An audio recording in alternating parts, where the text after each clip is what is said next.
What you're about to see is a matter of human record. Explain it, we cannot. Disprove it, we cannot. We simply invite you to explore with us the amazing world of the unknown, to take that one step beyond.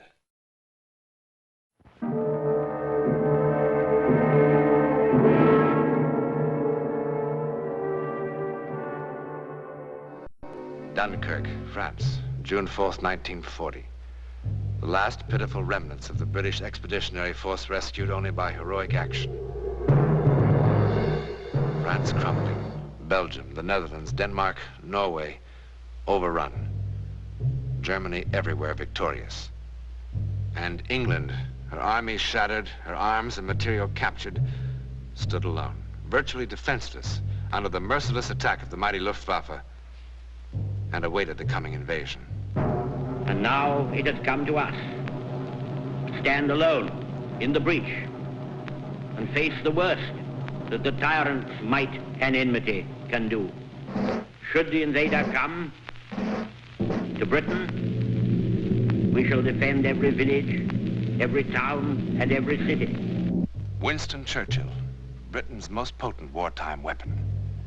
In that dark time after Dunkirk, he rallied his people from despair and defeat. They fought with anything and everything, even the fantastic weapon of psychic power.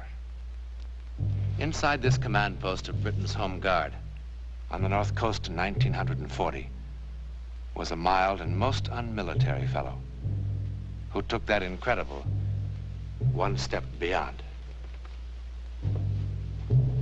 But see for yourself. So bear ourselves that if the British Empire and its Commonwealth last for 1,000 years, men will still say, this was their finest hour. About time somebody give them ruddy Nazis what for. Churchill's a real old British bulldog himself. No doubt of it. He's the leader we've been needing right along. I'll tell you what. All right, you men. Now, finish up with mess. You have to post guards before dark.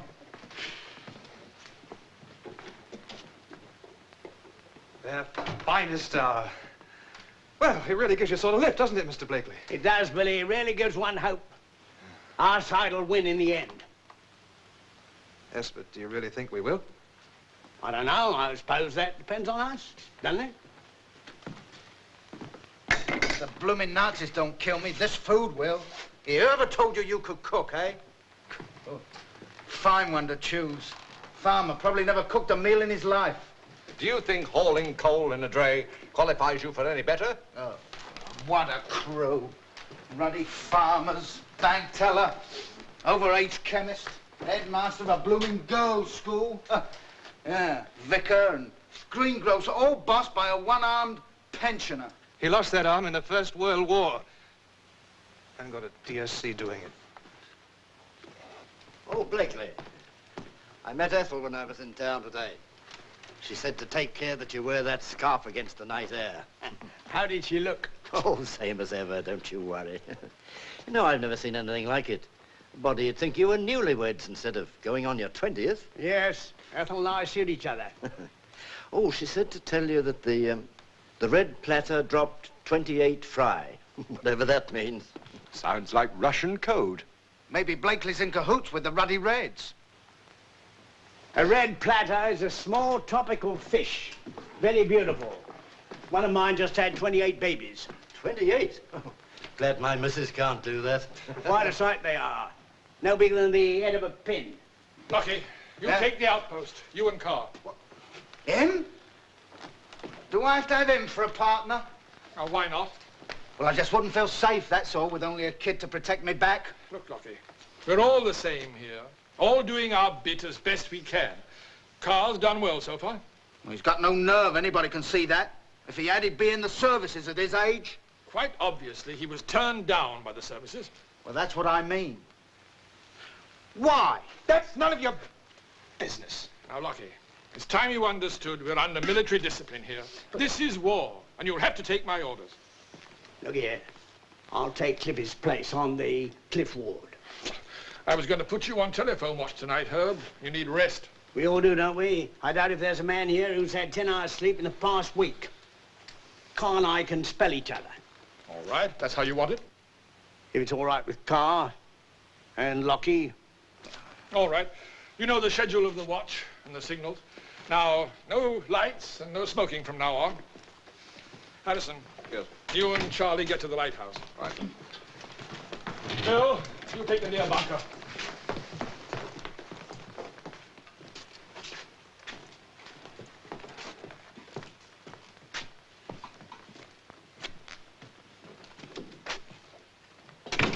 It's going to be a dark night. Just the kind they'd choose. Do you really think we have to fear them this far north? Surely they'll hit straight across the channel at Kent and Essex. Our job is to watch for raiders, off subs and the like. They'll probably try to infiltrate all along the coast. A nice, quiet little inlet like ours is made to order for them. I hope they don't come tonight. Likely they'll find us all asleep. Any man caught sleeping at his post will face court-martial. We're not the regular army, remember, Tim? We've all of us been on the constant alert for more than 3 weeks. And every man's ready to drop. And every man's doing his duty. I appreciate that. Maybe as time goes on, we'll all toughen up, huh? Herb, you better take a gun with you out there. Frawley's 22 or the Vickersburg gun. Wouldn't know how to use it anyway. We're only there to sound a warning. They must have a weapon of some kind. Take a sawed-off oar or a pitchfork. All right. I'll take a pitchfork, and here's your sawed-off oar. Herbert, would you like me to pray with you? Thanks, no, Vicar. Makes me uncomfortable asking favors of heaven. Besides, it's not us I fear for, it's them back in town. My wife, Ethel. Your wife and all the others. But they'd have to land here first. I mean the bombers.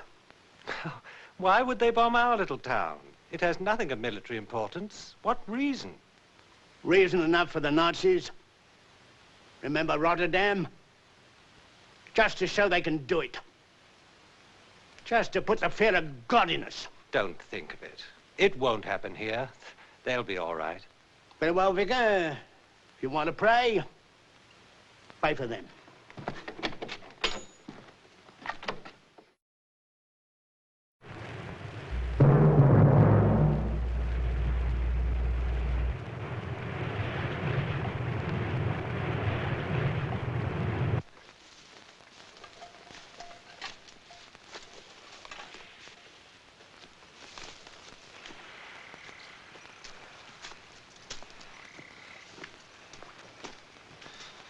Well, if the war depends upon Lockie or Charlie, or me, God help us.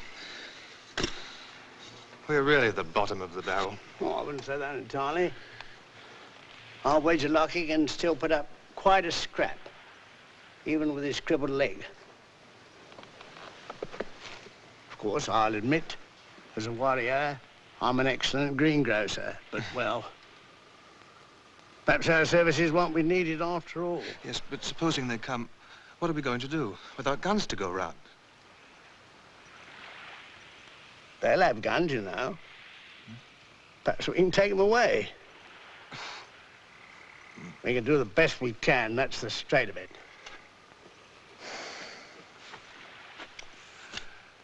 Mr. Blakely, Lockie was right, you know. I am a coward.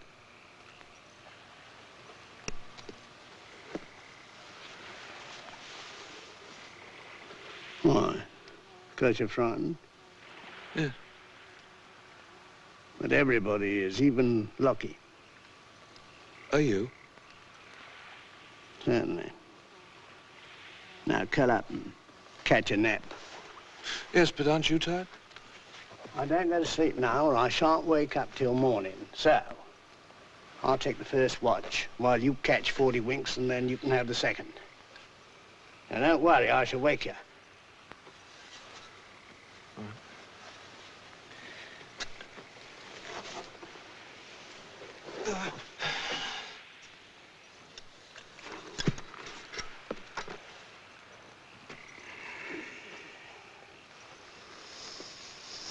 Mr. Blakely, the reason why I couldn't join the service, I've got bad lungs. Go to sleep.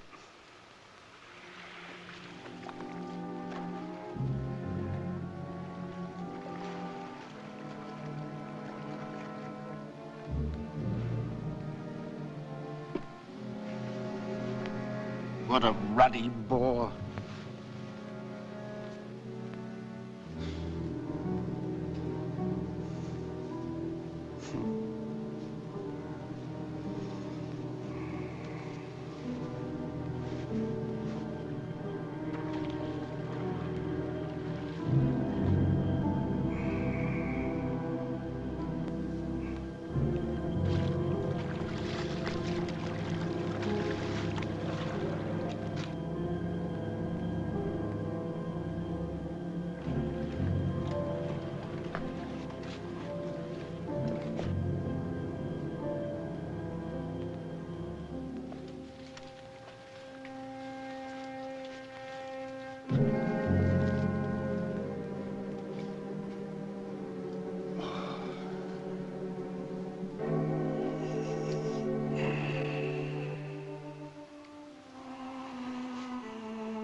Happy birthday.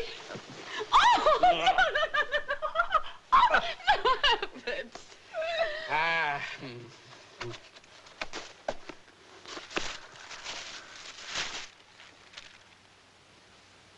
Do you like it?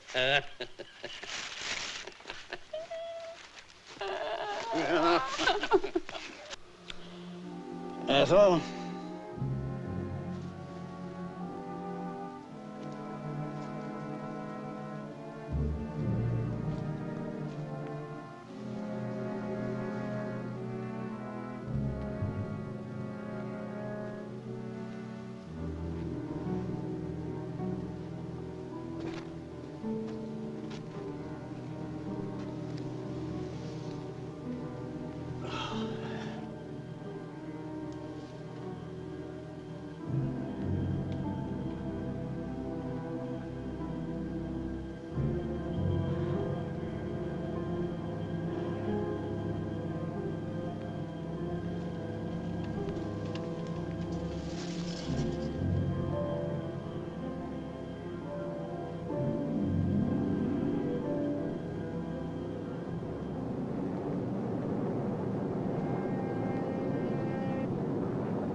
Ethel.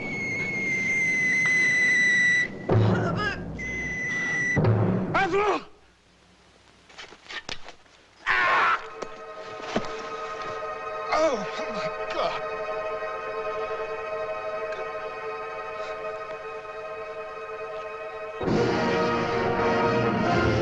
He's not alone there yet.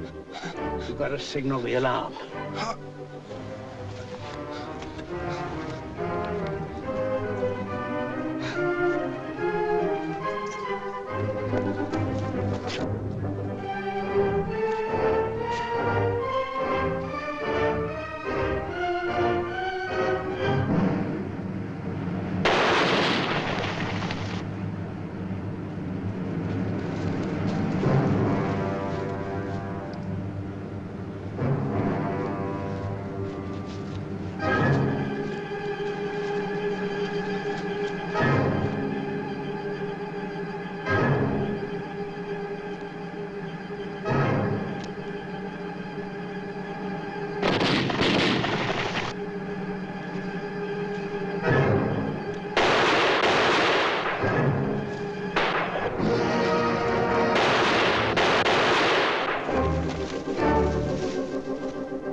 sir. Yes, sir. Mr. Nolan, fall back. Easy. Oh. Ow.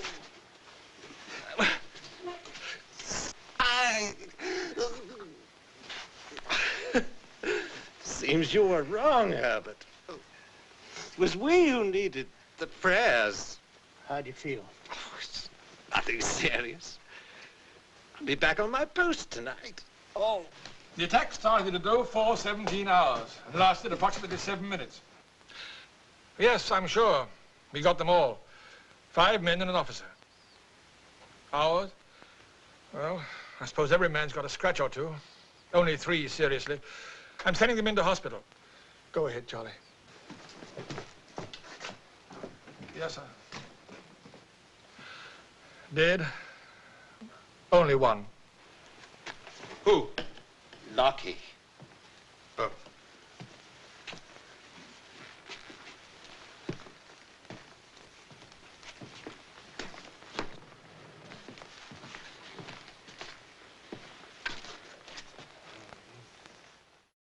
What is it, Herb? It was my fault, Tim. Yours? Why? I was late giving the alarm. I was asleep. If that were true, you'd be dead.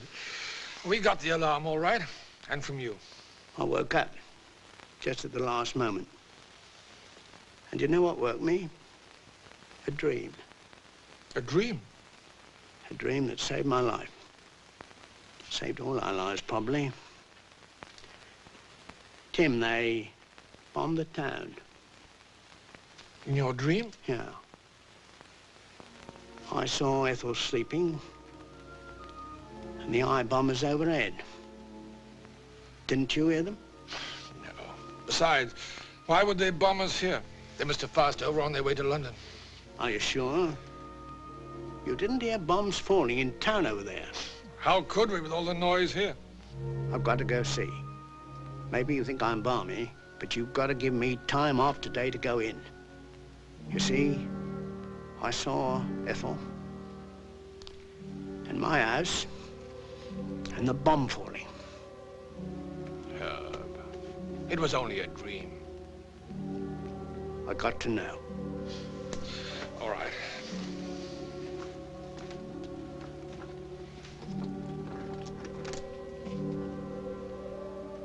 It's Colonel Marlowe here. Can you tell me, did they bomb you in there just now? I see. Thank you. You can ride in with the truck. Thanks. Herbert. Good luck. Thanks.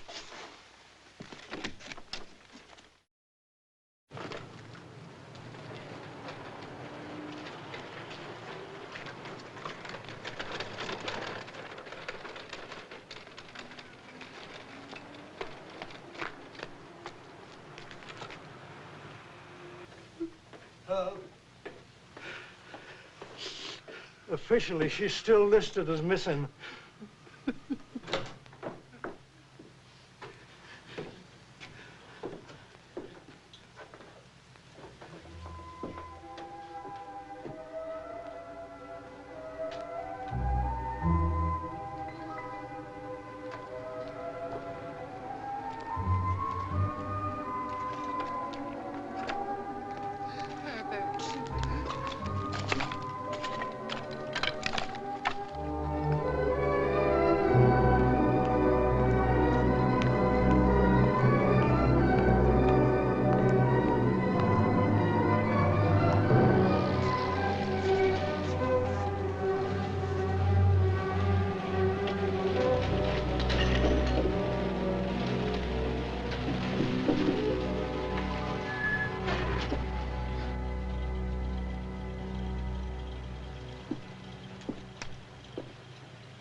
What about Ethel, Herb?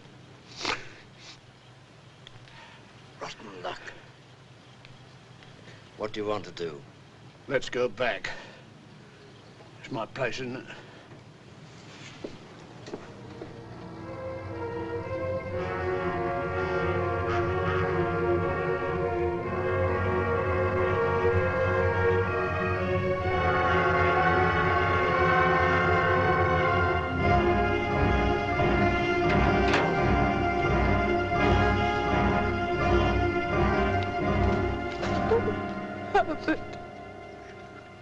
Albert. Oh, I was so worried. I know it's against regulations, but I just had to come. I thought you were dead. I was dead. I dreamed some Nazis landed here and were going to attack you, and no one saw them coming. I screamed. It was so terrible, it saved my life. I woke up just as the planes were overhead, and I had just enough time to grab some clothes and run into the basement. I had a dream too. What in the world are you doing with my shoe? Want to hear my dream, Ethel? I tried so hard to call you. I tried so hard to warn you. I wanted so badly for you to hear me. I think perhaps I did, Ethel. I think perhaps I did. A recorded case of the double dream. When a man and his wife met for a life-saving moment in the world outside the five senses. Sometimes people in love have been known to speak beyond time and space. To whom it happened, we know. Where it happened, we know. How or why it happened. In a moment, something about our next meeting in the unknown world. Now, as to next week. Ballet slippers for a very young ballerina. A lovely child who one afternoon long ago danced into the world of the unknown and in one shattering moment had a terrifying look into the future. Would she, or could she, years later once more, dance one step beyond?